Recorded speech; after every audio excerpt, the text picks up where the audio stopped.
अब श्रद्धेय श्री शास्त्री जी, पृथ्वी में केवल एकमात्र धर्म गुरु जिन्हें ईश्वर ने यह रहस्य बताया है, वे दुनिया में होने वाले सबसे बड़े परिवर्तन की घोषणा करने जा रहे हैं, जिसे कई लोग प्रलय नाम से भी जानते हैं। उससे पहले शास्त्री जी यह बता रहे हैं कि यह प्रलय होता क्या है। इसके साथ शास्त्री जी यह भी बताएंगे कि प्रलय कैसे होता है, कब होता है और क्यों होता है। दुनिया के हर व्यक्ति के लिए धरती माँ का यह सर्वोत्तम उपहार है। इससे उत्तम उपहार इस जीवन में कुछ नहीं हो सकता। विषय शुरू करने से पहले शास्त्री जी यह स्पष्ट कर देना चाहते हैं कि युग परिवर्तन के समय हमारी पृथ्वी का देवलोक में जाना व नई पृथ्वी का यहाँ पर आना आदि ये सारी बातें जो वे आपको बताने जा रहे हैं, ये न तो गूगल सर्च में मिलेंगी, न ही चैट जीटीपी या इंटरनेट के किसी अन्य साइटों पर। इन्हें न तो कोई महान से महान वैज्ञानिक जानता है और न ही कोई महान से महान संत महात्मा अथवा पढ़ा लिखा विद्वान। इन्हें इस धरती का कोई भी आदमी नहीं जानता है और नहीं जानता था, इसीलिए ये बातें न तो किसी साइंस की पुस्तकों में लिखी मिलेंगी और न ही किसी धर्म के ग्रंथ में। आप किसी भी धर्म ग्रंथ का अध्ययन पूरे जिंदगी भर कर लीजिए या पूरा जीवन कठिन से कठिन तपस्या कर लीजिए या अपने को ज्ञानी कहलाने वाले गुरु द्वारा बताई हुई विधि का प्रयोग, क्रिया, योग, आसन, ध्यान, मंत्र, जप, स्मरण, कीर्तन, सत्संग, अरदास, नमाज, प्राणायाम आदि का अभ्यास जिंदगी भर कर लीजिए। इनसे आपको इस सत्य रहस्य का 1% भी ज्ञान प्राप्त नहीं हो सकेगा, क्योंकि यह ज्ञान इस पृथ्वी लोक में होता ही नहीं है। और जैसे ही यह सत्य सनातन ज्ञान पृथ्वी में स्थापित होता है तो तत्काल प्रलय आ जाता है, अर्थात उसके बाद यह धरती यहाँ पर नहीं टिकती। अब आपके मन में एक प्रश्न आएगा कि दुनिया में सभी धर्मों के कुल मिलाकर लगभग 10,000 गुरु हैं, जिनके अनुयायियों की संख्या बहुत अधिक है। अगर उनमें से कोई भी रिलीजन का लीडर इन रहस्यों को नहीं जानता और ये किसी भी धर्म ग्रंथ में, विज्ञान की पुस्तकों में, महात्मा के दिमाग में, वैज्ञानिक के दिमाग में या विद्वान से भी विद्वान के दिमाग में उपलब्ध नहीं है, तो फिर शास्त्री जी को कैसे इन बातों का पता है, उनके के दिमाग में कहां से व कैसे आए। इस तरह के अनुपलब्ध रहस्यों को शास्त्री जी ही आपको कैसे बता सकते हैं। सर्वप्रथम हम इसी प्रश्न का भी उत्तर देते हैं। इसका उत्तर बहुत ही आसान है। इसमें शास्त्री जी का अपना कुछ भी नहीं है। शास्त्री जी कुछ भी नहीं बल्कि आप जैसे ही एक सामान्य व्यक्ति हैं, परंतु शास्त्री जी का संपर्क इस ब्रह्मांड की एक सबसे अच्छी आत्मा से है, जिसको अवतार अथवा क्राइस्ट, भगवान आदि नामों से भी जाना जाता है। देवलोक से आई हुई वह सर्वज्ञ आत्मा इस ब्रह्मांड की सबसे अधिक शक्तिशाली, परोपकारी व जगत का भला चाहने वाली पुण्यात्मा है, जिसको अवतार, भगवान, क्राइस्ट, विष्णु भगवान अथवा शिव आदि नामों से भी जाना जाता है। यह एक बहुत पवित्र आत्मा होती है। उसे इस ब्रह्मांड के समस्त रहस्यों की जानकारी है और उनके कारणों का भी ज्ञान है, और उसे यह भी पता है कि कौन से सौर मंडल में कब क्या होने वाला है और वह कैसे होता है, क्यों होता है, आदि आदि। वह आत्मा इस ब्रह्मांड में केवल एक ही स्त्री है जो हमेशा परोपकार में लगी रहती है। वह आत्मा चाहती है कि पृथ्वी के लोग सही समय पर सही काम करें। उस आत्मा से शास्त्री जी का संपर्क है, कनेक्शन है, और उसी ने ये सब बातें शास्त्री जी को बताई हैं, ताकि समय आने पर शास्त्री जी दुनिया की भलाई के लिए लोगों को बताएं कि अब आगे क्या होने जा रहा है और इस समय पर किसको क्या करना चाहिए। इसीलिए शास्त्री जी पिछले 39 वर्षों से निरंतर यह बताने के प्रयास में लगे हैं कि क्या करना शुभ है और क्या करना अशुभ। यह शास्त्री जी का नहीं बल्कि देवलोक से इस पृथ्वी में आई हुई आपके भगवान की आत्मा का व इस धरती माँ का संदेश है। इसके अतिरिक्त शास्त्री जी जिन सुंदर प्रश्नों का उत्तर देंगे उनमें कुछ इस प्रकार हैं। 1. आपका भविष्य क्या है? 2. इस पृथ्वी का भविष्य क्या है? 3. इससे पहले आप कहाँ थे और यह पृथ्वी कहाँ थी? 4. आजकल इस पृथ्वी में ये विचित्र घटनाएं क्यों हो रही हैं? 5. इसके बाद यहाँ पर कौन सी पृथ्वी आएगी और तब आप कहाँ पर होंगे? 6. 2500 वर्ष बाद आप कहाँ पर होंगे, तब हमारी यह पृथ्वी कहाँ पर होगी? 7. 2500 वर्ष के बाद यहाँ कौन सी पृथ्वी होगी तथा उस पृथ्वी में कौन लोग होंगे? 8. 200 वर्ष पहले आप कहाँ पर थे और 200 वर्षों के बाद आप कहाँ पर होंगे? 9. इस समय आपको क्या करना चाहिए जिससे कि आपका भविष्य अच्छा हो? सबसे पहले शास्त्री जी बताएंगे कि प्रलय होता क्या है। इसका उत्तर भी बहुत ही आसान है। जब एक पृथ्वी का तीसरे ग्रहपथ में कार्यकाल समाप्त हो जाता है, तब उस पृथ्वी में प्रलय आता है। एक पृथ्वी के सूर्य की तरफ आगे चले जाने व उसकी जगह पर नई पृथ्वी के आने के कालखंड को प्रलय कहते हैं। इससे पहले भी इस जगह पर अनेकों प्रलय आए हैं और भविष्य में भी अनेकों प्रलय आएंगे। क्योंकि इससे पहले भी इस जगह पर अनेकों पृथ्वियां आई हैं और आकर आगे देवलोक में चली गई। इसके बाद भी इस जगह पर अनेकों पृथ्वियां आएंगी और आकर देवलोक चली जाएंगी। परंतु जब तक एक पृथ्वी इस पृथ्वी लोक में रहती है, उसमें रहने वाले लोगों के दिमागों को रिलीजनों के अज्ञानी ग्रंथों ने बहुत बुरी तरह जकड़ा हुआ होता है। दिमाग में अज्ञान रहने के कारण प्रत्येक पृथ्वियों में इस तरह के युद्ध, महायुद्ध, लड़ाई झगड़े, एक ही उदर से जन्मे भाई भाई में क्लेश और यहाँ तक कि पति पत्नी तक में होने वाले ये क्लेश चलते रहते हैं। ये जो अनगिनत अनर्थ आजकल आप यहाँ देख रहे हैं, ये कोई आज पहली बार नहीं हो रहे हैं। इस तरह के अनेकों धर्म ग्रंथ, अनेकों धर्म, दूसरों को भटकाने में माहिर अनेकों धर्म परिवर्तन कराने वाले लोग, अनेकों अपने को भगवान का ज्ञाता घोषित करने वाले, अपने को भगवान तक घोषित करने वाले, जन समूह को आकर्षित करने में प्रवीण अनेकों लोग धर्म ग्रंथों को माध्यम बनाकर जन समूह को धरती माँ के इस सत्य से दूर रखते आए हैं। इस तरह की घटना सभी पृथ्वियों में होती आई है। रिलीजन नामक इस अज्ञान की बीमारी को दूर करने के लिए प्रलय होता है। आने वाली पृथ्वी में भी रूस यूक्रेन जैसा युद्ध होगा। हिंदुस्तान पाकिस्तान के बंटवारे वाला नरसंहार कांड, न्यूयॉर्क वर्ल्ड ट्रेड सेंटर कांड, मुगलों का भयावह आतंक, औरंगजेब की तरह 1.25 मन जनेऊ इकट्ठे होने पर ही भोजन करने तथा अडोल्फ हिटलर जैसे लोग भी पैदा होंगे, जो रूह को थरथरा देने वाला काम करेंगे। पिछले 2000 वर्षों के इतिहास जो कांड यहाँ हुए हैं, कुछ उसी तरह के भयावह कांड आने वाली नई पृथ्वी में भी होंगे। इस तरह के भयावह कांड इससे पहले वाली पृथ्वी में भी हुए थे और उससे भी पहले वाली पर भी हुए थे। ये भयावह कांड सभी पृथ्वियों पर होते हैं, हमारी पृथ्वी में भी और भविष्य वाली में भी होंगे। इसीलिए भविष्य वाली पृथ्वी में भी यह प्रलय होगा। प्रलय वाला यह ज्ञान पूरी दुनिया के लिए एक शुभ समाचार होता है। धरती के गर्भ से निकलने वाला चंद्रमा इस प्रलय का प्रमाण होता है।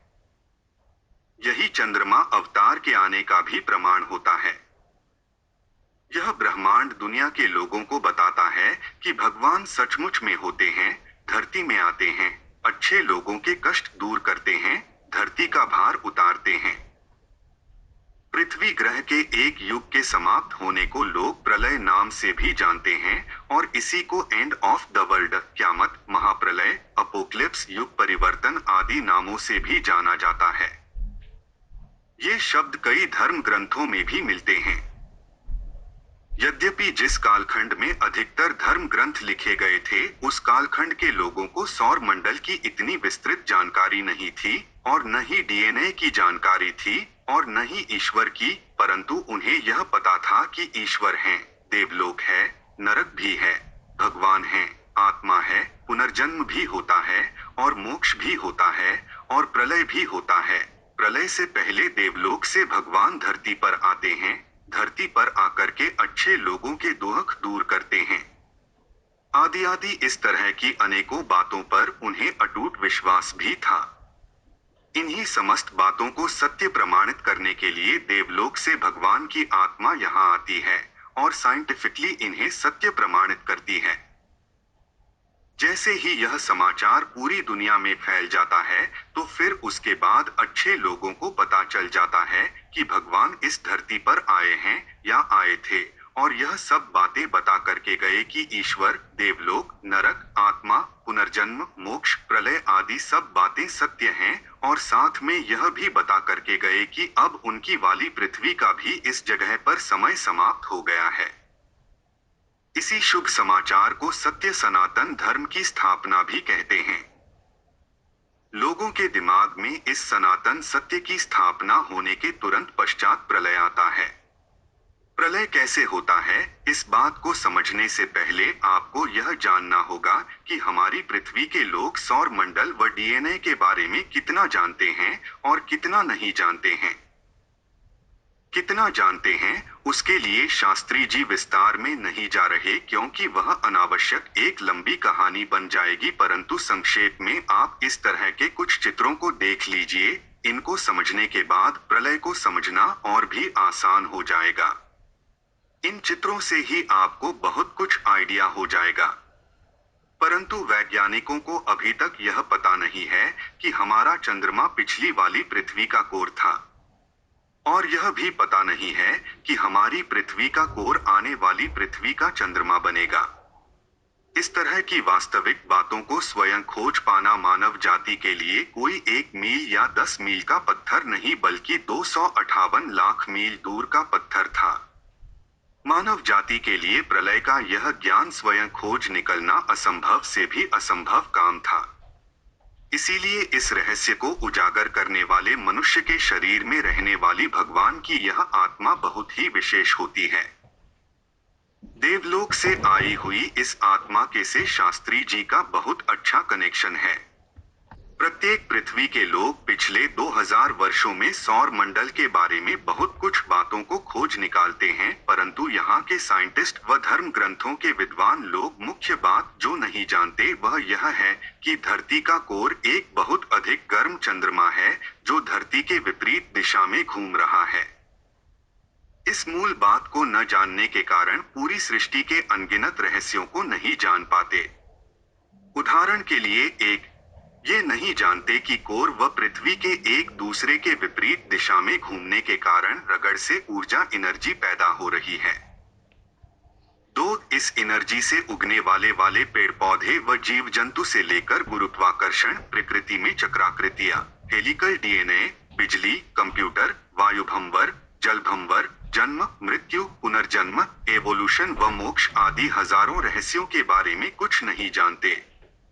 3 इसी रगड़ से पृथ्वी व कोर के बीच में लोहा पत्थर पिसकर खौलते लावे में परिवर्तित होता रहता है, और जब यह चंद्रमा पृथ्वी के गर्भ से बाहर ठंडे आसमान में जाता है तो खौलता लावा उसके सतह में जम जाता है। उसी खौलते लावे के बुलबुले जमकर सूखे क्रेटर बन जाते हैं। 4 बुध भी एक पुरानी पृथ्वी का कोर था, फिर चांद बना, फिर बुध बना है, इसीलिए उसके ऊपर भी खौलते लावे के सूखे क्रेटर हैं।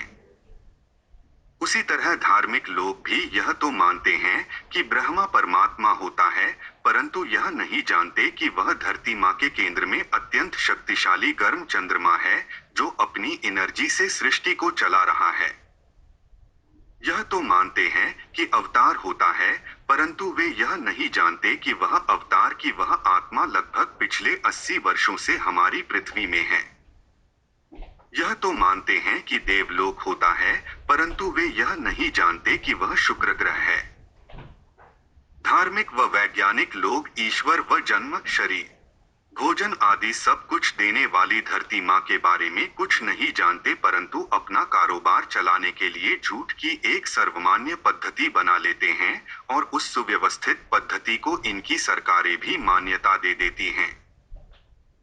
जनता भी उसी सर्वमान्य पद्धति पर चलती है। स्कूल कॉलेज के विद्यार्थियों को भी उसी पाठ्यक्रम को पढ़ाते हैं। उसी सुव्यवस्थित पद्धति को ही अस्त्र बनाकर ये लीडर लोग धरती माँ के इस सत्य को छुपा पाने में 50 से 100 वर्षों तक सफल रहते हैं। क्योंकि जनता भी उसी सर्वमान्य पद्धति का ही समर्थन कर रही होती है। यह समझिए कि यहाँ के धार्मिक, वैज्ञानिक आदि जितने भी समर्थ लीडर हैं, वे धरती माँ की इस वास्तविकता को जनता से छिपाकर उन्हें 1000 साल पुरानी पद्धति वाली झूठी शिक्षा पढ़ाकर उलझाए रखे होते हैं। ये कर्ता अर्थात ईश्वर, धर्ता अर्थात धारण करने वाली धरती माँ की वास्तविकता के बारे में सच्चाई नहीं बताना चाहते। जगत के मूल कारण इन दोनों का ज्ञान नहीं होने के कारण जनता भी अज्ञान का समर्थन करती है, जिससे इन लीडरों का यश, मान, करोड़ों डॉलर का अर्थोपार्जन, आनंद व नेतागिरी कायम रहती है। लीडर लोग तो मजे लेते हैं, परंतु इसी अज्ञान के कारण आम जनता आए दिन अनेकों दुखों का सामना करती है। इस पृथ्वी लोक में अज्ञान की बहुत बड़ी मान्यता है। यहाँ के लोग मंगल में अपना यान तो उतार सकते हैं, परंतु यह नहीं जानते कि यही मंगल आने वाली नई पृथ्वी बनने वाली है। चांद पर अपना यान ले जा सकते हैं, परंतु यह नहीं जानते कि यही चांद हमारे से पहली वाली पृथ्वी का ब्रह्मा परमात्मा कोर था। चांद की मिट्टी व ज्वालामुखी के लावे की मिट्टी को मिला करके यह तो देख सकते हैं कि ये दोनों एक जैसे हैं, परंतु यह नहीं जानते कि चांद पिछली वाली धरती के गर्भ में लावे से लिपटा हुआ कोर था।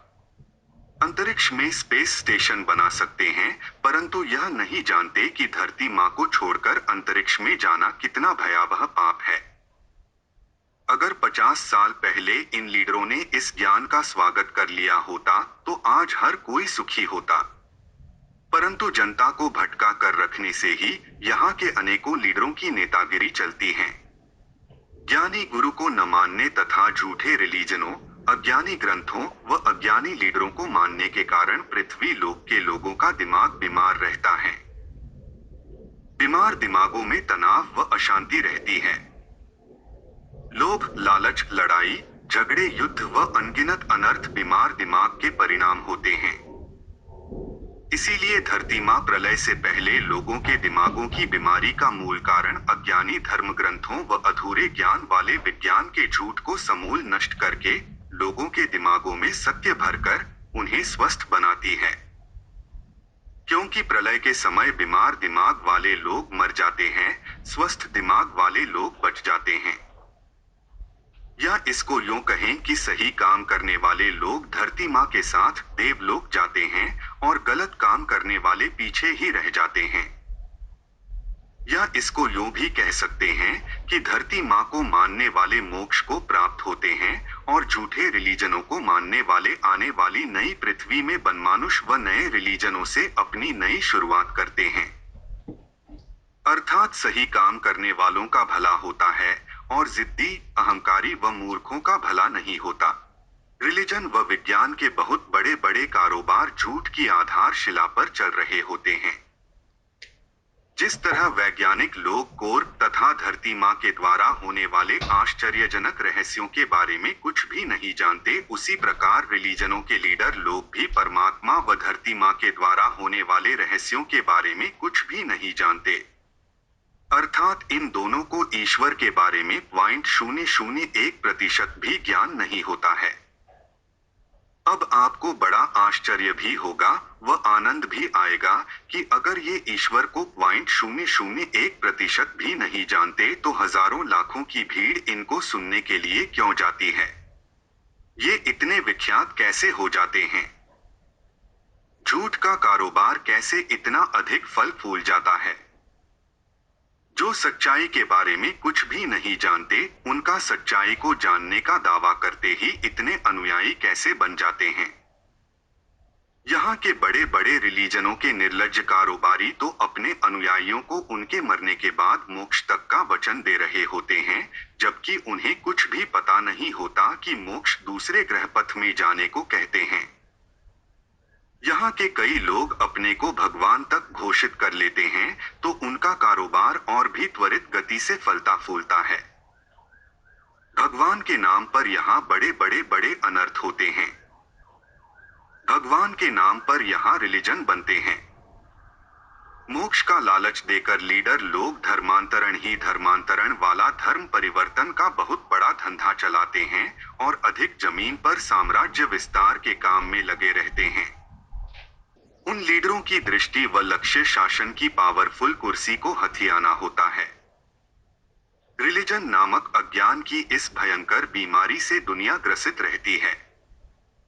प्रलय से पहले अज्ञान व अनर्थ नामक इस बीमारी को दूर करके पृथ्वी में होने वाले परिवर्तन के ज्ञान को सत्य सनातन की स्थापना कहते हैं। मोक्ष के लालच में ठगे गए लोग बहुत बुरी तरह से भटके होते हैं। ये सब झूठ के जाल में फंसे होते हैं। झूठ व अज्ञान धरती माँ के शरीर में एक रोग है, यही समस्त दुखों के कारण है।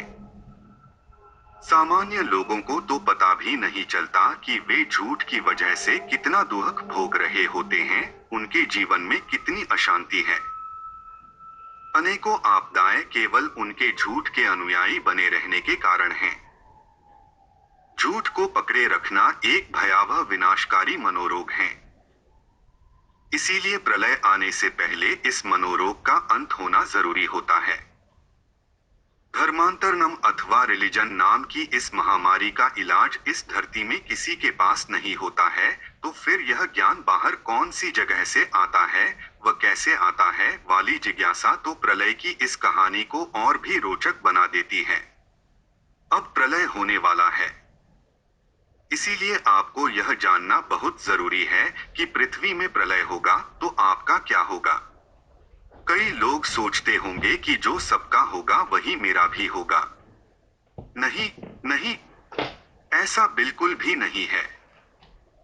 सबका भविष्य अलग अलग होगा। देवलोक व नरक की बात तो छोड़िए, इसी पृथ्वी में भी सबके भाग्य अलग अलग हैं। कोई ऊंची गद्दी पर बैठा है तो कोई उसके पैर दबा रहा है। कोई करोड़पति है तो किसी के पास एक जून भोजन के लिए पैसे नहीं हैं। यह सब अपने द्वारा लिए गए निर्णय का ही परिणाम है।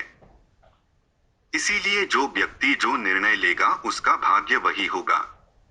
आप जो निर्णय लेंगे आपका भाग्य भी वही होगा। आपका भविष्य आपके हाथ में होगा।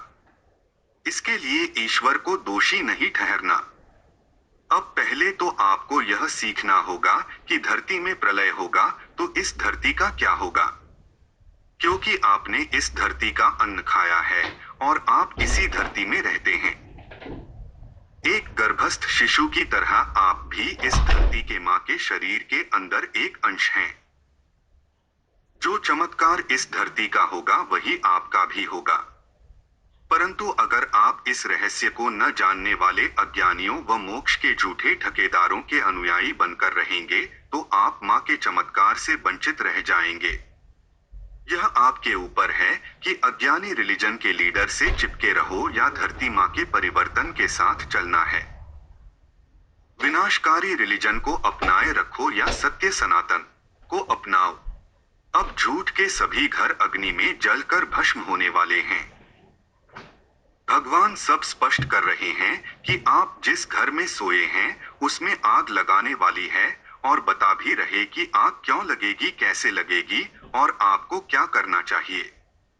इसीलिए जिस भी रिलीजन, ग्रंथ, पादरी, मौलवी, गुरु या मोक्ष के ठेकेदार के चक्करों में आप फंसे हैं, उससे बाहर निकलकर धरती माँ की वास्तविकता को सीखिए और जो भी व्यक्ति इस वास्तविकता को बता रहा हो उसे अपना गुरु मानिए। अगर आप चाहते हैं कि आपके बच्चे व प्रियजन भी सुरक्षित रहें, तो उनका भी दिमाग स्वस्थ बनाने के लिए उन्हें भी सही टीचर से सही बातें सीखने को कहिए। अपने सभी प्रियजनों को भी ज्ञानी बनाइए और धरती माँ के भावी योजना के बारे में सीखने के लिए प्रोत्साहित कीजिए। जिन रिलीजनों के लोग अपने अज्ञानी लीडर को ही अपनाए रखेंगे, उन्हें धरती माँ की ये सारी पुस्तकें पढ़ने व वीडियोज को देखने के बाद भी समझ में नहीं आएगा कि यह माजरा क्या है, क्योंकि अज्ञान व ज्ञान दोनों एक जगह नहीं रह सकते। झूठ व सत्य दोनों एक जगह में नहीं रह सकते। मानव जाति के छोटे दिमाग में या तो कूड़ा ही भर सकते हैं या सत्य, जबकि सत्य से दिमाग विकसित होकर विशाल हो जाता है और कूड़ा कूड़े से सिकुड़कर संकुचित हो जाता है। अब झूठ से बने बनाए ये महल भस्म होने वाले हैं। अगर आप ये सोच रहे हो कि घर में आग लगने की चिंगारियां दिखाई दें तभी आप घर छोड़कर बाहर निकलेंगे, तो वह भी ठीक है, परंतु तब आप अपनी धरती माँ की सेवा करने से वंचित रह जाएंगे। आप माँ के सोए हुए बच्चों को जगाने वाली सेवा का अवसर खो बैठे होंगे। वैसे चिंगारियां तो लगनी शुरू हो गई है। ये क्लाइमेट चेंज, ग्लोबल वार्मिंग आदि सब चिंगारियां ही हैं, परंतु ये बड़े बड़े कारोबारी धरती माँ की बातों को आगे नहीं आने दे रहे हैं। क्योंकि धरती माँ के बारे में सत्य आगे आते ही झूठ का बना बनाया कारोबार तबाह हो जाएगा। हर साल क्लाइमेट चेंज के नाम पर इकट्ठे होने वाले नेताओं का 5 स्टार होटल व रेड कारपेट में चलने का आनंद समाप्त हो जाएगा। धर्म के लीडरों के भी राजसी ठाट बात बंद हो जाएंगे और जीते जी उनकी भी पोल खुल जाएगी। शास्त्री जी का तो यह मानना है कि धर्म व विज्ञान के आप नेता लोगों को धरती माँ के बारे में इस सत्य को दशकों तक छुपाकर नहीं रखना चाहिए था। जनता आपको अपना गुरु बनाती है, अपना राजनेता या लीडर चुनती है, केवल इस आश पर कि आप सही समय पर सही निर्णय लें जिससे जनता के ऊपर कोई अकारण विपत्ति न आए। यह आपका कर्तव्य था, न कि आप जनता की अपेक्षाओं को दरकिनार करके केवल अपनी पावरफुल बचाने में लगे रहें। शास्त्री जी जनता को दोष नहीं देते क्योंकि जनता ने आप पर भरोसा किया था और आपने उन्हें भटका कर रख दिया। झूठ से भरे सारे रिलीजनों की इस दुनिया में जहां सारे ग्रंथ गलत हों, लीडर ही गलत हों, तो सत्य परखना किसी के लिए भी आसान नहीं होता। ये जितने भी ऊंची ऊंची पदवी वाले हैं, his holiness, his highness, his excellency, Shri Shri Maharaj ji, Jagatguru ji, Sadguru ji Maharaj, 1008 ब्रह्मवेत्ता जी, honourable president, honourable prime minister ji, reverend bishop, reverend rabbi, respected imam, vicar आदि शक्तिशाली लोग, इनको अनेक बार प्रकृति माँ ने इस परिवर्तन के बारे में बताया। ठीक है, तब इनको समझ में नहीं आया, परंतु अब तो इनका कर्तव्य है जनता को बताने का कि मेरे अनुयायियों में पिछले 36 वर्षों से इस समाचार को समझ नहीं पाया, इसीलिए दरकिनार करते रहा। एक महान बुद्धिशाली आत्मा इस धरा में है, अभी मनुष्य शरीर में जीवित है। उसने बता दिया है कि इस धरती के केंद्र में एक अत्यंत गर्म चंद्रमा है जो निष्कासित होकर ठंडे आसमान में जाने के लिए तैयार है। अब यह धरती सूर्य की तरफ को जाने वाली है और यहाँ पर नई धरती आने वाली है। प्रलय होने वाला है, इसीलिए प्रलय से पहले तुम इस धरती माँ के बारे में सीखो। इस रहस्य को जानने वाले गुरु को अपनाओ, अपनी धरती माँ को पहचानो। अब लड़ाई झगड़ा, राग द्वेष लालच झूठ को छोड़कर हमारी बताई हुई भटकाऊ कूड़ा दिमाग से बाहर निकालो और दिमाग को रिक्त करके उसमें धरती माँ की सच्चाई वाली बातें उसमें भरो। धरती माँ की बातें जानने योग्य हैं, बहुत अच्छी हैं, बहुत लाभप्रद हैं, बहुत अधिक हैं, इसीलिए कूड़े कचरे से भरे हुए दिमाग में नहीं समा पाती। इसीलिए अब इस माँ की एक अच्छी संतान बनकर दिखाओगे तो तुम्हारा भविष्य अच्छा होगा। इसको कहते हैं सही समय पर सही काम। परंतु आज दिन तक तो सबने देखा है, अपनी पावरफुल गद्दी को कोई नहीं छोड़ता। घर में आग लगने के चाहे कितने नोटिस दे दो, कितना ज्ञान दे दो, कितने प्रमाण दे दो, आग की चिंगारियां दिखाई देने लगे या लपटे ही क्यों न आने लगे, ये लीडर गद्दी नहीं छोड़ते। इन लीडरों का कुर्सी का नशा बहुत पावरफुल होता है जो इनके साथ साथ इनके अनुयायी समर्थकों को भी ले डूबेगा। परंतु आज इनके पास एक अवसर है। इस प्रकार का अवसर एक युग में केवल एक ही बार मिलता है। इसे बुद्धिमान व अच्छे लोग ही समझ सकते हैं। अगर इन्होंने जनता को यह सत्य बता दिया तो इतिहास में इनका नाम रोशन हो जाएगा। अगर ये नहीं बताएंगे तो यह धरती माँ तो बताएगी ही। और यह भी याद रखना कि यह धरती माँ हर किसी पावरफुल लीडर से लाखों गुना अधिक शक्तिशाली है। यह माँ यूनाइटेड नेशन जैसी मजबूत बिल्डिंग को केवल 30 सेकंड में धराशायी कर सकती है। आपने तुर्की का भूकंप देख लिया, जापान की सुनामी देख ली, हेती व सिचुआन के भूकंप तथा अन्य अनगिनत प्रमाणों से इस माँ ने दिखा दिया है कि इसके बराबर शक्तिशाली कोई भी लीडर नहीं है। उसी तरह इस माँ के केंद्र में विराजमान ये भगवान भी अनंत पावरफुल हैं। इसीलिए मैं तो सभी लीडरों से यही विनम्र निवेदन करूंगा कि विनम्र बने, अच्छे बने, आने वाली पृथ्वी की हमारी नई पीढ़ी के लिए अच्छा इतिहास बनाएं। शास्त्री जी बताते हैं कि हमने सुना है कि इससे पहली वाली पृथ्वी में भी प्रलय से पहले कुछ इसी तरह की घटना हुई थी। प्रलय से पहले ही झूठे रिलीजनों का फलता फूलता कारोबार का प्रलय स्पष्ट नजर आने लगा था। जनता को पता चल गया था कि उन सारे लीडरों ने झूठ बोलकर जनता को दशकों तक भटकाए रखा था। उनका भगवान से कोई भी कनेक्शन नहीं था। वे सब ढोंगी थे, वाक्चतुर थे। धन, मान, यश व ऐशो आराम के चक्कर में भोले भाले लोगों का ब्रेन वॉश करके, उन्हें भटका करके उनका शोषण कर रहे थे। और तो और वे यौन शोषण तक भी करते थे।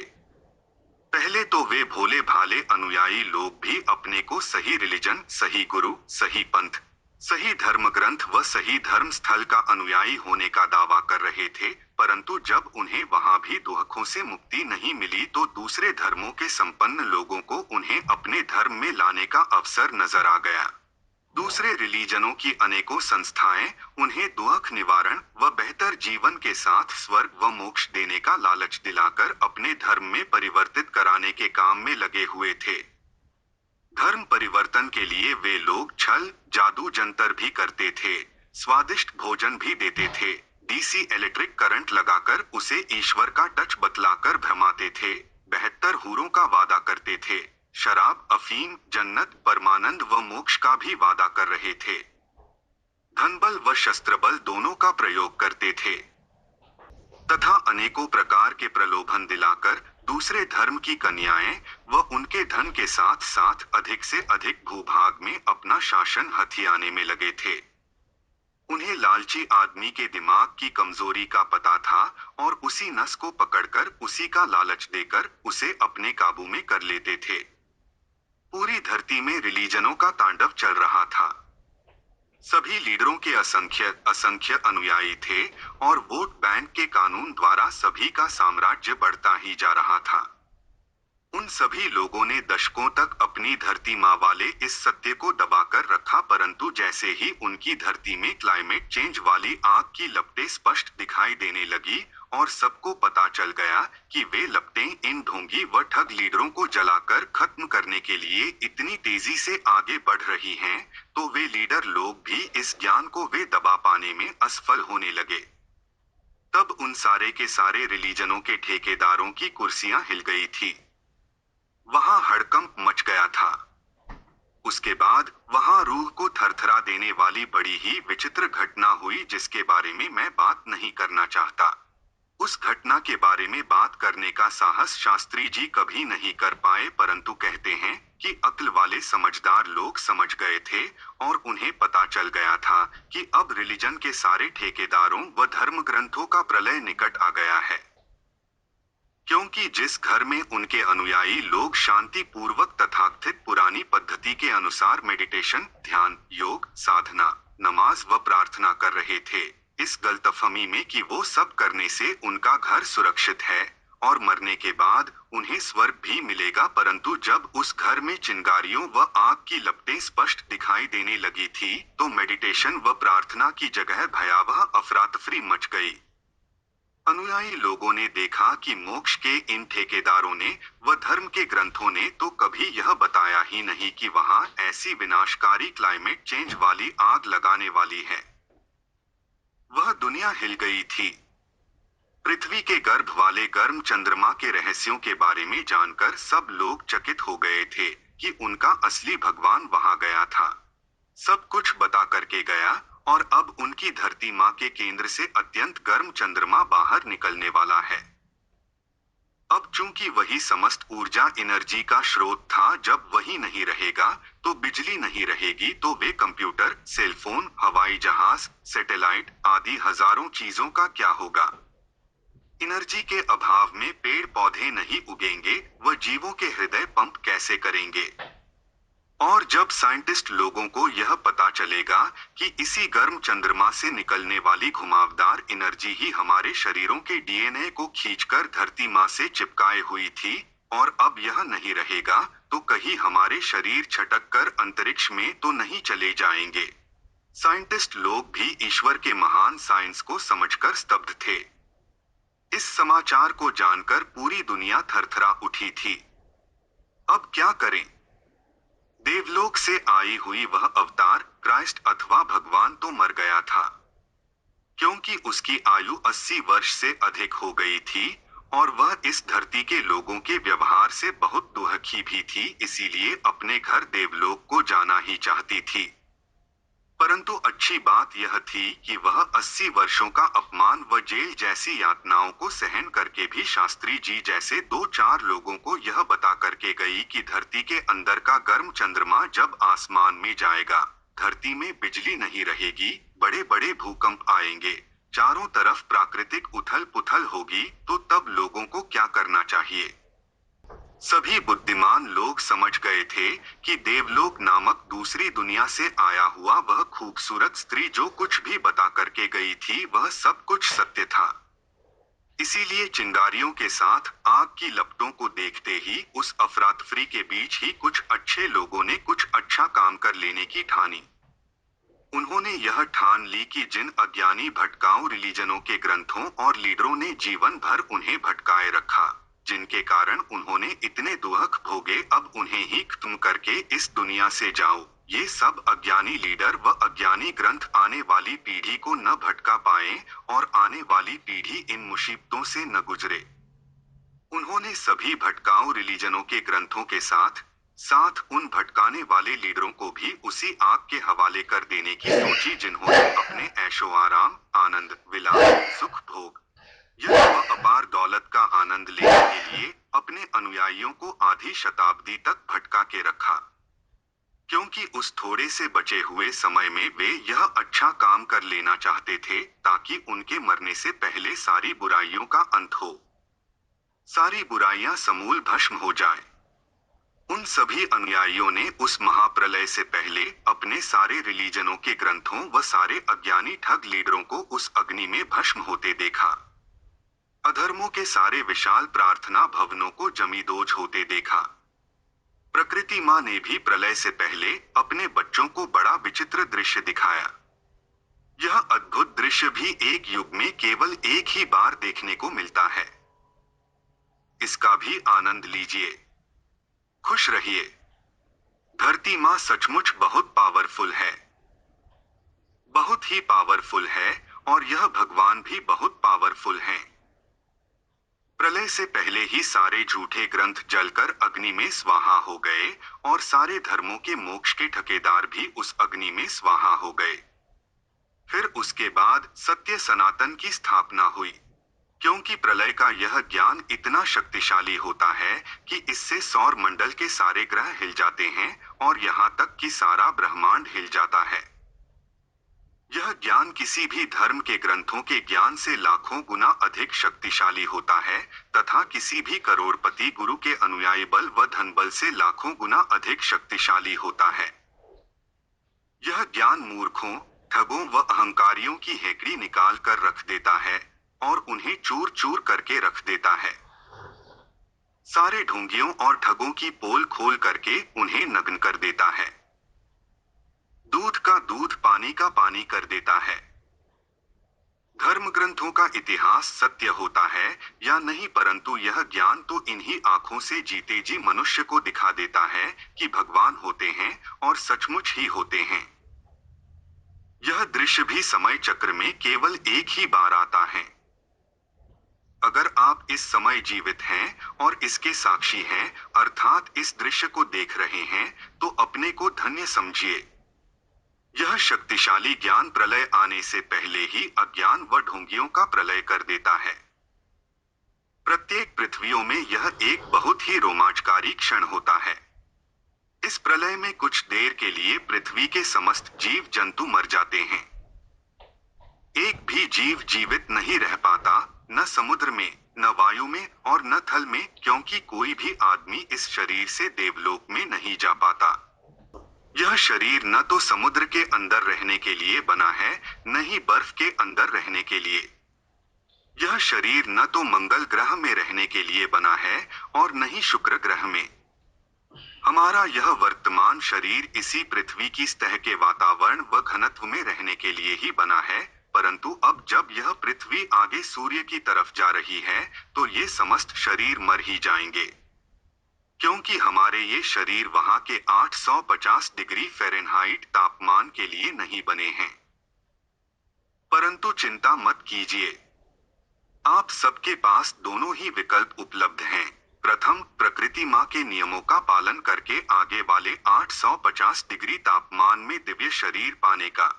और दूसरा, आने वाली नई पृथ्वी के इसी वाले 57 डिग्री फ़ारेनहाइट तापमान में रहने का। अब यहाँ एक बात ध्यान से सुनिए और समझ लीजिए कि आने वाली नई पृथ्वी के 57 डिग्री फ़ारेनहाइट में रहने के लिए भी आपको मरना ही पड़ेगा। इसीलिए यह याद रखिए कि आप दोनों में से चाहे कोई भी विकल्प चुने, मरना दोनों में ही पड़ेगा, क्योंकि मृत्यु इस सृष्टि चक्र का विधान है। इसे कोई नहीं टाल सकता। अंतर यही है कि जो इस धरती माँ को मानेंगे, वे इस धरती माँ के साथ देवलोक जाएंगे, और जो रिलीजनों के ग्रंथों को मानेंगे, वे नई धरती में नए रिलीजनों के नए ग्रंथों के साथ भटके रहेंगे। अब देख लीजिए, ईश्वर का विज्ञान बहुत ही स्पष्ट है। शास्त्री जी ने कहा, मैं भगवान का आदमी हूँ। मैं सत्य बोलता हूँ। सत्य बता रहा हूँ कि भगवान की आत्मा से मेरा संपर्क है। परंतु याद रखिए, धर्म ग्रंथ व कुर्सीधारी लीडर गुरु लोग आपको आने वाली नई वाली धरती में भी उलझा करके पागल बना करके रखेंगे। इतनी बुरी तरह उलझा कर रख देंगे कि आपको लगेगा कि आप बहुत ही स्पेशल हैं, परंतु आप किसी भी काम के नहीं रह जाओगे। अनर्थ वहां भी ऐसे ही होंगे जैसे यहाँ हुए थे। इसीलिए अधर्म का नाश करने के लिए प्रलय तो होना ही है, और इस प्रलय में सबको मरना ही है। धरती माँ के इस विधान को कोई नहीं टाल सकता। ये जो अंतरिक्ष में भागने की सोच रहे हैं या मंगल ग्रह में जाने की सोच रहे हैं, ये भी नहीं बच पाएंगे। केवल पृथ्वी लोक के ही नहीं, बल्कि मंगल, बृहस्पति व शनि ग्रह में रहने वाले भी समस्त जीव मर जाते हैं, क्योंकि उन सबको अगले ग्रहपथ के उच्च तापमान में नया शरीर लेना होता है। और तो और देवलोक वाले ग्रह के जीव भी मर जाते हैं, क्योंकि परिवर्तन का यह विधान ब्रह्मांड में सबके लिए होता है।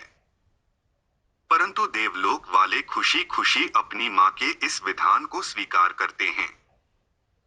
वे अपनी माँ से बहुत प्रेम करते हैं और माँ की हर बात मानते हैं।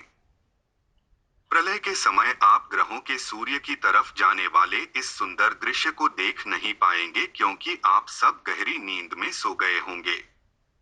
यह माँ हर किसी को बेहोश कर देगी।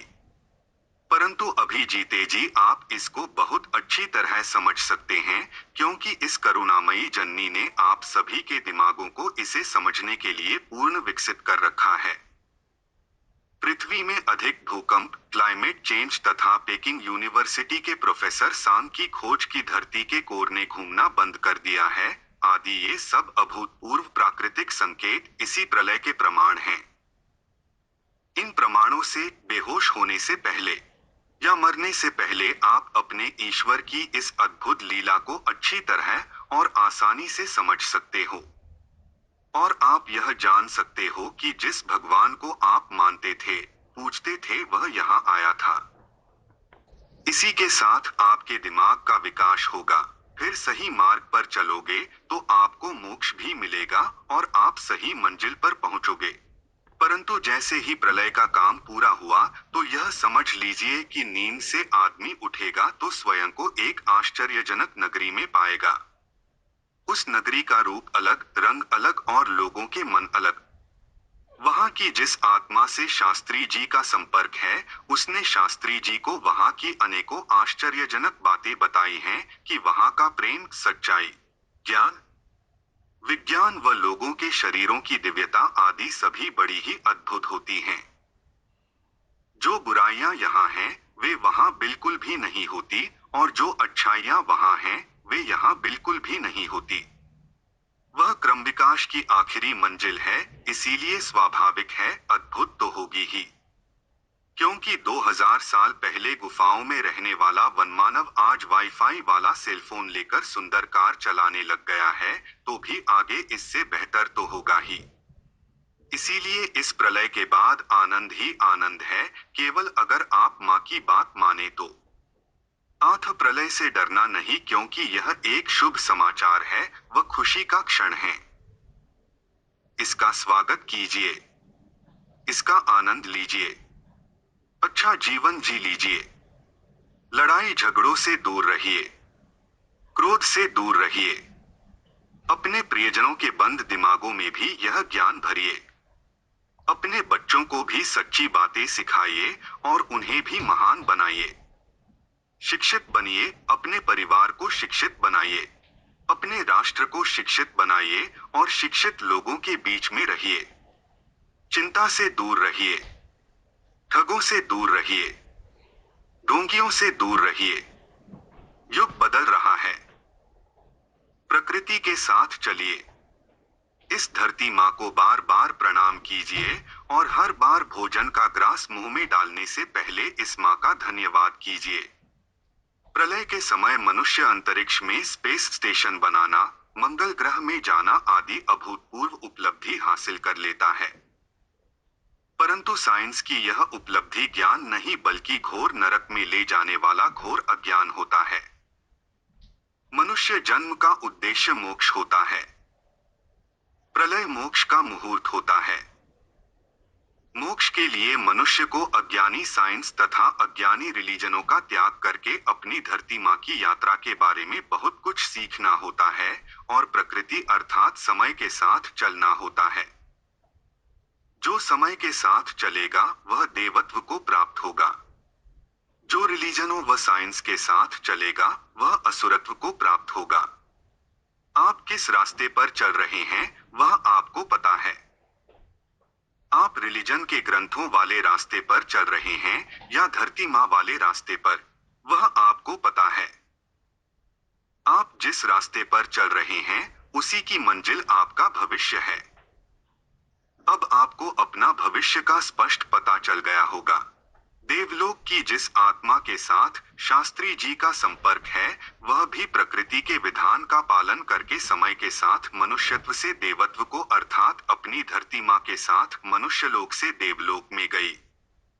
देवलोक में जाने के बाद वह आत्मा सर्वज्ञ व सर्वगुण संपन्न बन गई थी। उसको सब याद है कि उसकी माँ ने शनि वाले ग्रहपथ में सूर्य की 71.8 परिक्रमाएं की। फिर वह बृहस्पति वाले ग्रहपथ में आई, वहां भी सूर्य की 175 परिक्रमाएं की। फिर मंगल वाले ग्रहपथ में आकर भी सूर्य की 1050 परिक्रमाएं की। फिर मनुष्य लोक वाले ग्रहपथ में आई और यहाँ भी 2000 प्लस परिक्रमाएं की। फिर प्रलय आने से पहले देवलोक से भगवान की आत्मा उस पृथ्वी में जाकर मनुष्य शरीर में जन्म लेकर लोगों को बोली, मैं तुम्हारा अवतार हूँ, मैं तुम्हारे भगवान की आत्मा हूँ। खबरदार, न तो मंगल ग्रह में जाना, न अंतरिक्ष में जाना, न किसी रिलीजन की बातों में आना और न ही किसी मोक्ष के ठेकेदार गुरु के चक्कर में रहना। जन्म देने वाली माँ को पहचानो, धरती माँ की सारी बातें सीखो, मौत को स्वीकारो, धरती माँ के साथ देवलोक में जाओ और आनंद करो। प्रकृतिस्मय अर्थात टाइम के विधान को सीखो। अगर आप प्रकृतिस्मय के साथ चल रहे हैं तो आप देवता बनेंगे और वहां से नई पृथ्वी में घूमते हुए लोगों को आप बिना किसी दूरबीन के ही देख सकेंगे। देवलोक से आप सब देख रहे होंगे कि नई पृथ्वी में क्या क्या हो रहा है। आपको सब ज्ञान हो जाएगा कि आपकी यह धरती माँ आपको कितने लाखों मील की यात्रा करके प्लूटो वाले जगह से यहाँ तक कैसे कैसे लाई। इस यात्रा के दौरान आपके साथ क्या क्या हुआ? शनि वाले ग्रहपथ में आप कैसे थे? मंगल वाले ग्रहपथ में आप कैसे थे? और पृथ्वी लोक में आप कैसे थे? इस यात्रा के दौरान आपने कितने शरीर बदले और इवोल्व होते होते देवलोक तक कैसे पहुंचे? आप त्रिकालदर्शी भी बन जाएंगे और काल यात्रा अर्थात टाइम ट्रैवल के रहस्य को ऐसे समझ जाएंगे जैसे हम दिल्ली से न्यूयॉर्क की फ्लाइट लेते हैं। मोक्ष की इस उपलब्धि को दिव्यानंद कहते हैं। परंतु आपको अपने भविष्य का निर्णय जीते जी प्रलय होने से पूर्व लेना होता है। अधिकतर लोग प्रलय को दुनिया का अंत समझते हैं, परंतु वास्तव में यह अंत नहीं बल्कि कठोर परिश्रम के फल के रसास्वादन की शुरुआत होती है। यह समस्त मंगलमय प्रसन्नताओं वाले दिवस का शुभ प्रभात है। यह अंत नहीं है क्योंकि इस ब्रह्मांड में अंत नाम की कोई चीज नहीं होती। यहाँ केवल एक परिवर्तन होता है। परिवर्तन हमेशा भले के लिए होता है। जिसको आप अंत कहते हैं, वही एक नए चमत्कार की शुरुआत है। यहाँ अंत नहीं बल्कि एक सुप्रभात होता है। रात के अंत होने पर ही दिन की शुरुआत हो सकती है। पतझड़ के अंत होने के बाद ही वसंत की शुरुआत हो सकती है। मृत्यु ही परिवर्तन का द्वार है और परिवर्तन से ही इवोल्व होता है। परिवर्तन तो यहाँ हर रोज होता है। हाँ, इतना अवश्य है कि इस परिवर्तन के साथ समस्त बुराइयों का अंत होता है, और वह तो होना भी चाहिए। झूठे रिलीजनों के अंत के बाद ही सत्य की स्थापना हो सकती है। ईश्वर के एजेंटों, मोक्ष के ठेकेदारों, इन भटकाने वाले दुष्टों व ठगों का खात्मा तो होना ही चाहिए। प्रलय सृष्टि चक्र का एक वह कालखंड है जिसमें यह धरती माँ अपने बच्चों को समस्त बुराइयों से दूर उनकी मंजिल में ले जाती है। इस मंजिल को कुछ लोग मोक्ष कहते हैं तो अन्य इसे वैकुंठ, देवलोक, जन्म मृत्यु के बंधन से छुटकारा, हेवन, जन्नत आदि नामों से जानते हैं। कुछ लोग इसे सायुज्य मुक्ति, सानिध्य मुक्ति, दुखों से मुक्ति या जन्म मरण से मुक्ति भी कहते हैं। मुक्ति, मोक्ष आदि ये एक ही चीज के अनेकों नाम हैं, जिसे प्राप्त करने के लिए धरती माँ के बारे में इस सत्य ज्ञान का अध्ययन करना पड़ता है और सत्य वाली परीक्षा पास करने के लिए प्रकृति के एक विशेष नियम से गुजरना पड़ता है। परंतु दुर्भाग्यवश यहाँ के अधिकतर धर्मों के लीडर लोग अपने अनुयायियों को गुमराह करके बैठे होते हैं कि अगर वे अनुयायी उनकी झूठी पद्धति का अनुकरण करेंगे तो ही उन्हें मोक्ष की प्राप्ति होगी, अन्यथा नहीं। यही यहाँ की सबसे बड़ी विडंबना है। धरती माँ इस विडंबना की पोल खोलती है। तत्पश्चात हर किसी को अपने भविष्य का निर्णय लेने का अवसर देती है। इसीलिए प्रलय का यह ज्ञान प्रमाणित करता है कि अब मोक्ष लेना या न लेना हर मनुष्य के अपने हाथ में है। यहाँ कोई चीज छुपी नहीं है। यहाँ हर चीज स्पष्ट है। भगवान, अवतार, आत्मा, देवलोक, मनुष्यलोक, स्वर्ग, नर्क, मोक्ष आदि सब बातें सत्य हैं। यहाँ कुछ भी काल्पनिक नहीं है। यह भगवान का बहुत खूबसूरत विज्ञान है जो प्रलय आने के कुछ समय पहले प्रकट होता है। परंतु अपने भविष्य का निर्णय आपको स्वयं लेना होता है। शास्त्री जी इसे प्रलय नहीं बल्कि परिवर्तन कहते हैं। परंतु परिवर्तन अधिकतर लोगों को ठीक से समझ में नहीं आता। लोग इसे प्रलय नाम से ही जानते हैं। शास्त्री जी जब भी कहें कि प्रलय आने वाला है तो अधिकतर लोगों का पहला प्रश्न यही होता है, कब? अगर प्रलय आने ही वाला है तो यह कब होगा? इसका उत्तर आसान है। उत्तर यह है कि जब पृथ्वी में राम राज्य आएगा, जब पृथ्वी के लोग आनंद में झूम उठेंगे। आनंद में तभी झूमेंगे जब वे सही काम करेंगे। सही काम तभी करेंगे जब उनको सही ज्ञान होगा। सही ज्ञान तभी होगा जब वे सही गुरु को अपनाएंगे। सही गुरु को अपनाने के लिए उन्हें अज्ञानी गुरु को त्यागना पड़ेगा। अज्ञानी गुरु को त्यागे बिना सत्य सनातन धर्म की स्थापना उनके दिमाग में नहीं हो सकती। सत्य सनातन धर्म की स्थापना के लिए उन्हें अपनी मां को स्वीकारना होगा और अपने पिता को स्वीकारना होगा।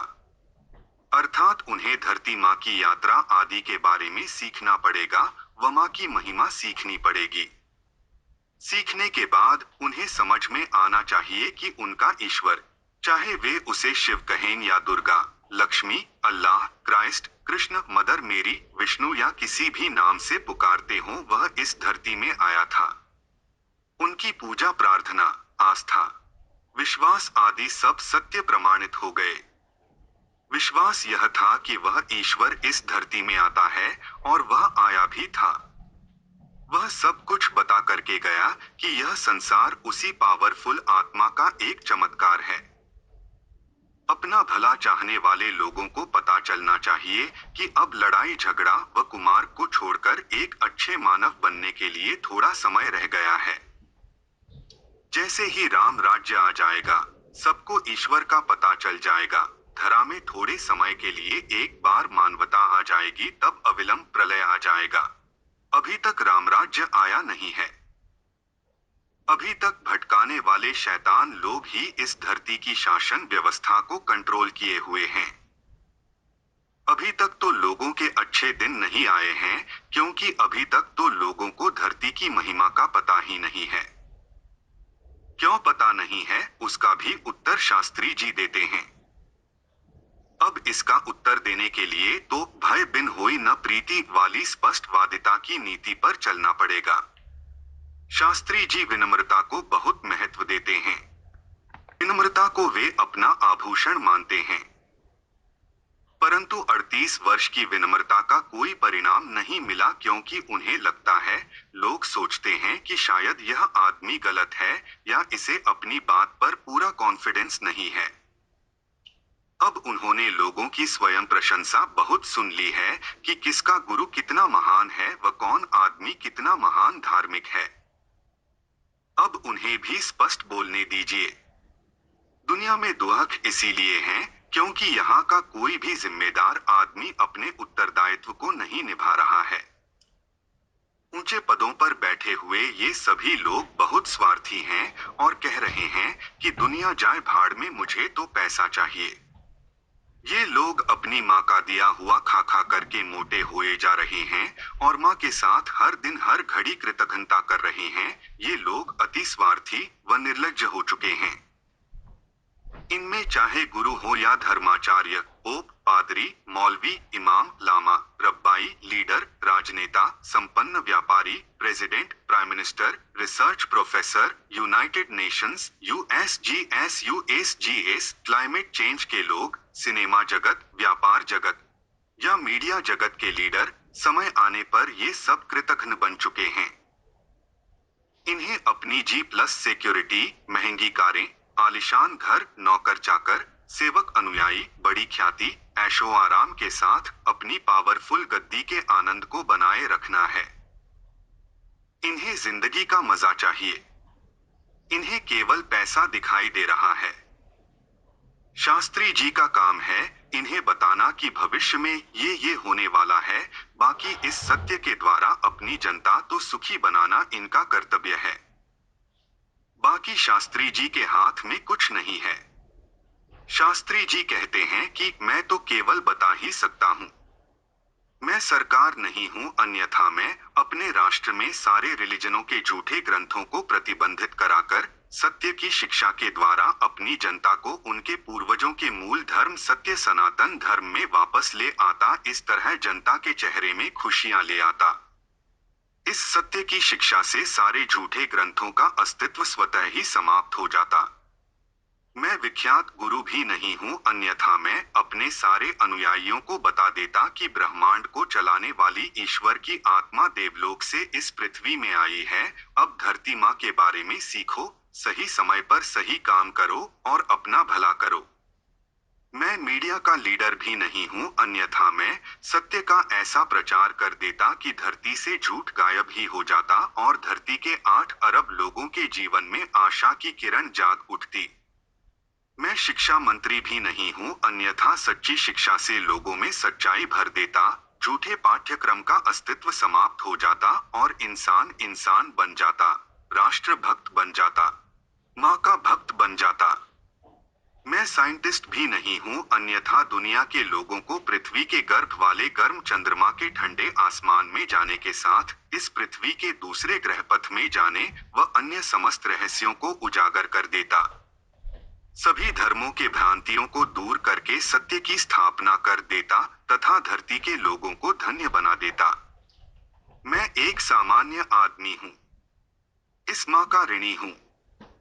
जीवन इस माँ के लिए समर्पित करके यथासंभव लोगों को बताने के प्रयास में लगा रहता हूँ कि अब बड़ा परिवर्तन आने वाला है। सब कुछ नया होने वाला है, यथा नया बुध, नया देवलोक, नया चंद्रमा, नई पृथ्वी, नया मंगल आदि सब कुछ नया होने वाला है। ब्रह्मांड के सारे रहस्यों को सिखा देता और बता देता कि अपने भले के लिए धरती माँ को माँ स्वीकारो। इसी ने तुम्हें यह शरीर किया है और इस माँ की बात मानोगे तो तुम्हारा सब कुछ अच्छा होगा। शास्त्री जी कहते हैं कि मैंने तो सृष्टि के उत्पत्ति से लेकर महापरिवर्तन तक के हजारों प्रश्नों के उत्तर दे दिए हैं। अब मैं प्रश्न पूछता हूँ कि ये दुनिया में बड़े बड़े पार्लियामेंट, लोकसभा, विधानसभा, शोध संस्थान, नासा, इसरो, यूएसजीएस, मंदिर, मस्जिद, गुरुद्वारे, चर्च, सिनागोग, न्यायालय, स्कूल, कॉलेज, विद्यालय, विश्वविद्यालय, रिसर्च सेंटर, यूनाइटेड नेशन का इतना बड़ा भवन आदि क्यों बने हैं? आप गूगल सर्च में जाइए और देख लीजिए इनमें कितने लोग काम करते हैं और इनमें सालाना कितना व्यय होता है। क्या ये सब धरती माँ के विरोध में खड़े रहने के लिए बनाए गए हैं? क्या ये सब मूर्खता का समर्थन व अज्ञान को स्फोट करने के लिए बने हैं? क्या इनमें किसी को चिंता नहीं कि अगले 10 वर्षों में क्या होने जा रहा है और उसके लिए क्या तैयारियां करनी चाहिए? क्या दुनिया के 8 अरब लोग जिस माँ का पैदा किया हुआ अन्न खा रहे हैं उसके बारे में अनभिज्ञ रहने चाहिए? सारे धर्मों के लोग जिसे पूजते हैं उसे छुपा करके रखना उचित था। क्या ईश्वर के साथ होते आए अन्याय का पर्दाफाश नहीं होना चाहिए? क्या इस धरती माँ के साथ होने वाले अन्याय के अभियुक्तों का पर्दाफाश नहीं होना चाहिए? इस माँ का दिया भोजन खाकर इसी माँ के साथ कृतघ्नता का क्या कारण था? बच्चों के द्वारा माँ के साथ हुए जुल्मों का उत्तरदायी कौन है? क्या उनका अंत नहीं होना चाहिए? नमक हराम शब्द तो सबने सुना था, परंतु भ्रष्ट आचरण व करप्शन से भरे ये लोग तो नमक हराम के साथ भोजन हराम, वस्त्र हराम, घरमकान हराम और यहाँ तक कि शरीर हराम तक बन गए हैं। अपनी माँ के साथ दगा करने वाले इन लोगों के अंत के साथ अज्ञान, अंधकार, अन्याय व अधर्म का विनाश तो होना ही चाहिए। परिवर्तन तो आना ही चाहिए। प्रलय तो होना ही चाहिए। उस प्रलय में अधर्म के ग्रंथों व उन ग्रंथों को माध्यम बना करके राजसी जीवन जीने वालों का अंत तो होना ही चाहिए। अत्यंत लोभियों का अंत तो होना ही चाहिए। और वह होगा भी, जल्दी होगा।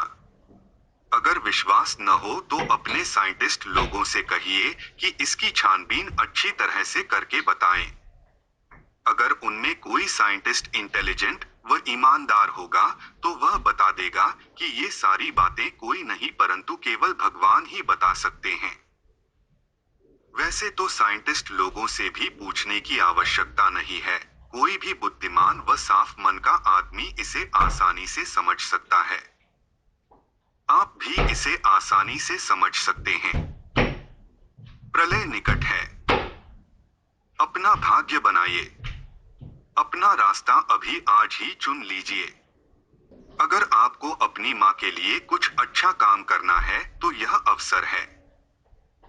मैंने यूनाइटेड नेशन व कई राष्ट्रों व रिलीजनों के प्रमुख लीडरों से अनेकों बार विनम्र निवेदन किया है और आगे भी करता रहूंगा कि वे अपने लोगों व विश्व के लोगों के कल्याण के लिए इस जानकारी के बारे में बताएं कि उनका भगवान इस धरती में आया था और अब प्रलय आने वाला है।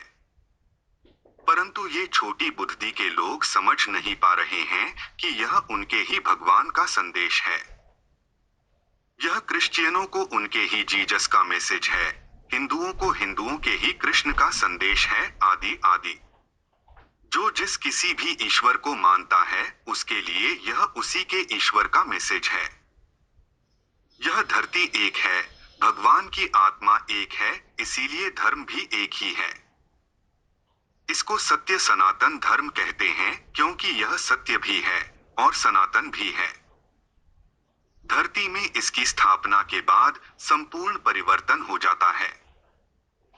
इसकी स्थापना शास्त्री जी ने नहीं बल्कि आपके ही भगवान ने की है।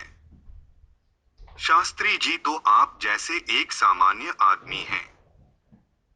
वे कहते हैं, मैं कुछ भी नहीं हूं। यह मेरा नहीं बल्कि आपके भगवान का संदेश है। हाँ, यह अवश्य है कि आपके भगवान ने इस संदेश को मेरे माध्यम से भेजा है। तो आखिर किसी न किसी को माध्यम तो बनाना ही था। मैं न तो गुफाओं में रहने वाला तपस्वी हूँ और न ही पोप जैसा करोड़पति गुरु।